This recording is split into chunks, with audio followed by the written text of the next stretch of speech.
भाजप अजितदादांमागे हात धुवून का लागले माहिती नाही, पण लागले एवढं नक्की। मनपा निवडणुकीमध्ये अजितदादांना त्यांच्या बालेकिल्ल्यामध्ये पुण्यातच आपला इंगा दाखवल्यानंतर भाजप आता दादांवर एक नवा डाव टाकण्याच्या तयारीत आहे। जिल्हा परिषद निवडणुकांच्या निमित्तानं अजितदादांच्या खंद्या समर्थकांना आपल्यात घेत भाजप आता धक्क्यावर धक्के देणार आहे, ही दाट शक्यता आहे आणि तसं घडलंही आहे।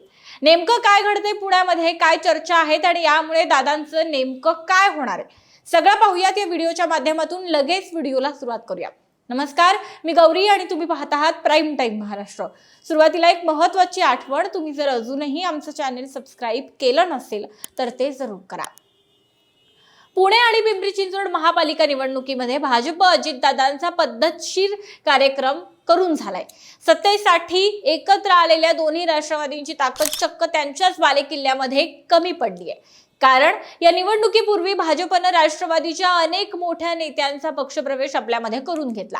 या नेत्यांना पक्षामध्ये घेऊन भाजपने निवडणुकीच्या रिंगणात सुद्धा उतरवलं आणि जिंकवून सुद्धा आणलं। कारण अजितदादांकडून भाजपमध्ये गेलेले बहुतेक नेते हे जिंकलेले पाहायला मिळाले।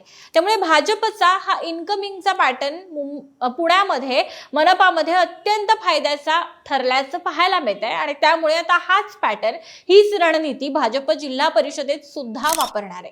जिल्हा परिषद निवडणुकीसाठी भाजपकडून सध्या जोरदार तयारी सुरू आहे आणि निवडणुकीच्या तोंडावर पुण्यामध्ये राष्ट्रवादी काँग्रेसला पहिला मोठा धक्का, पहिलं मोठं खिंडार भाजपने पाडलेलं आहे।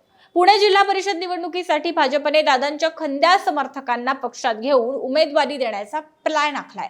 महापालिका निवडणुकीनंतर आता जिल्हा परिषद निवडणुकीमध्ये सुद्धा भाजपने अजित पवार गटाला धक्क्यावर धक्के देत माजी आमदार पोपटराव गावडे यांचे सुपुत्र आणि राष्ट्रवादीचे जिल्हा उपाध्यक्ष राजेंद्र गावडे यांना आपल्या पक्षामध्ये सामील करून घेतलंय। भाजपमध्ये त्यांचा पक्षप्रवेश झालेला आहे आणि याशिवाय जिल्हा परिषदेच्या बालकल्याण समितीच्या सभापती सुनीता गावडे आणि शिरूरच्या माजी नगराध्यक्षा मनीषा गावडे यांचा सुद्धा भाजपमध्ये पक्षप्रवेश झालेला आहे।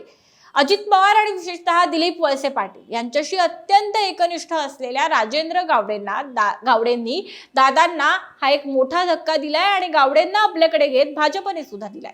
एकनिष्ठ असून सुद्धा राष्ट्रवादीनं गावडे यांना तिकीट दिलं नाही आणि जिल्हा परिषदेसाठी उमेदवारी न मिळाल्यामुळे नाराज झालेल्या गावडेंचं सांत्वन अपेक्षितपणे भाजपने केलं आणि मग गावडेंनी आपल्या समर्थकांचा एक मोठा गट सोबत घेतला आणि कमळ हाती घेण्याचा निर्णय घेतला। त्यामुळे वळसे पाटलांसारख्या ज्येष्ठ नेत्याच्या बालेकिल्ल्यामध्ये राष्ट्रवादीला मोठं भगदाड पाडण्यामध्ये भाजप यशस्वी झालंय। शिवाय आणखीही अनेक धक्के हे दादांना येत्या काळामध्ये निश्चितच जिल्हा परिषदेच्या निमित्तानं मिळतील, याची सुद्धा दाट शक्यता वर्तवली जाते। पुण्यात एका दादाने दुसऱ्या दादांना दिलेला हा धक्का मोठा आहे।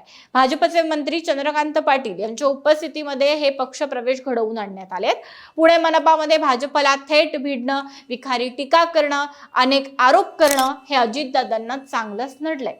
मनपामध्ये तर याचे धक्के बसले, तर जिल्हा परिषदेत सुद्धा बसतील आणि आता अजितदादांना राजकीय दृष्ट्या पूर्णपणे घेरण्यासाठी भाजप इरेला पेटल्याचंच दिसतंय। भाजपच्या एकंदर रेकॉर्डनुसार हे नवं नाहीच आहे। वापर झाला की मित्रपक्षांना संपवायचं हा भाजपच्या राजकारणाचा प्रमुख पॅटर्न राहिलाय, देशभरामध्ये राहिलाय आणि महाराष्ट्रामध्ये तर तो अत्यंत शिताफीनं वापरला जातो। एकीकडे डोई जड झालेल्या शिंदेंना मुंबई ठाण्यामध्ये नियंत्रणात आणण्याचे प्रयत्न सुरू आहेत, दुसरीकडे बालेकिल्ल्यातच राष्ट्रवादीचं अस्तित्व धोक्यात आणण्याचे प्रयत्न भाजपच्या एकंदर रणनीतीचा त्यांचं जी काही एक पद्धत आहे राजकारणाची त्याबद्दल बरंच काही सांगून जात आहे।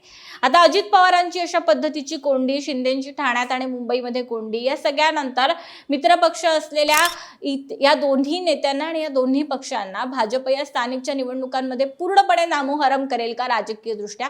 तुम्हाला नेमकं काय वाटतं? तुमची मतं काय आहेत?